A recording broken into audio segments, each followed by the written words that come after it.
Hello दोस्तों, आज हम राजा विक्रमादित्य और प्रेत आत्मा की कहानी को आपके सामने लेकर आए हैं। यह कहानी राजा विक्रमादित्य की वीरता और अडिग साहस का अद्भुत उदाहरण है, लेकिन इस बार उनका सामना एक ऐसी अज्ञात शक्ति से हुआ जो रहस्यमयी और अत्यंत खतरनाक थी।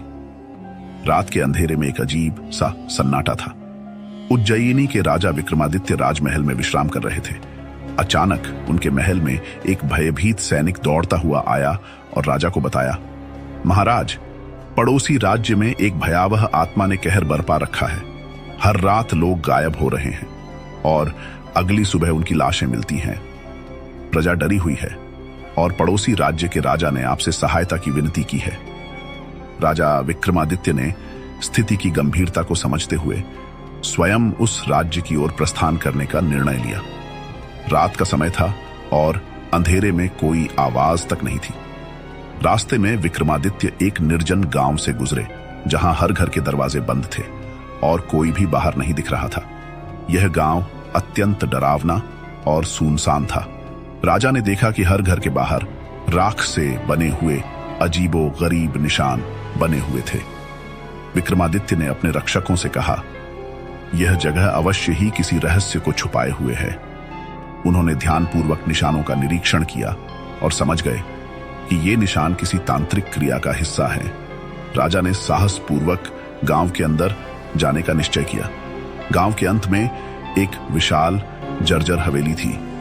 जैसे ही राजा उस हवेली के निकट पहुंचे, अचानक वहां का माहौल और भी अजीबोगरीब हो गया। हवेली की खिड़कियां अपने आप खुलने बंद होने लगी और ठंडी हवा के साथ एक अजीब सी फुसफुसाहट सुनाई देने लगी। तभी एक वृद्धा राजा के पास आई और चेतावनी दी, हे राजन, इस हवेली के अंदर मत जाइए। यहाँ पर एक प्राचीन आत्मा का वास है। वह आत्मा बेहद शक्तिशाली है और उसने आज तक किसी को जीवित नहीं छोड़ा। लेकिन राजा विक्रमादित्य किसी भी रहस्य और खतरे से पीछे हटने वाले नहीं थे। उन्होंने वृद्धा को आश्वस्त किया और हवेली के अंदर कदम रख दिया। हवेली के अंदर हर ओर अंधेरा था। राजा ने अपनी तलवार निकाली और सतर्क होकर आगे बढ़े। अचानक उनके सामने एक परछाई प्रकट हुई। यह कोई साधारण परछाई नहीं थी। यह एक अजीब और डरावना आकार था, जो मानो किसी इंसानी चेहरे को विकृत कर डरावनी शक्ल में बदल चुका था। वह आवाज में बोली, हे राजा विक्रमादित्य, तुम यहां क्यों आए हो? क्या तुम्हें मृत्यु का भय नहीं है? राजा ने निर्भीकता से उत्तर दिया, मैं अपनी प्रजा की रक्षा करने आया हूं और किसी भी खतरे का सामना करने के लिए तैयार हूं। यदि तुम निर्दोषों का जीवन बर्बाद कर रहे हो तो तुम्हें मुझसे होकर गुजरना होगा।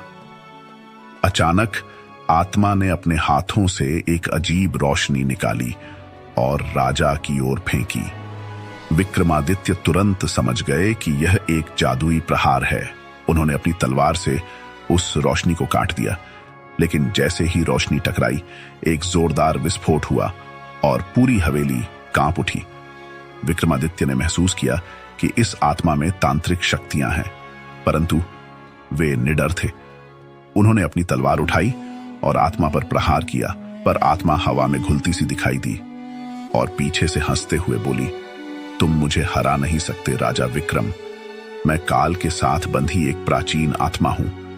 इतना सुनते ही विक्रमादित्य को समझ में आ गया कि यह आत्मा केवल शक्ति से नहीं मरेगी, इसके पीछे कोई गहरा रहस्य है।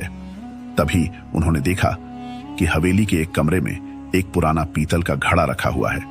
उस घड़े पर तांत्रिक प्रतीक अंकित थे।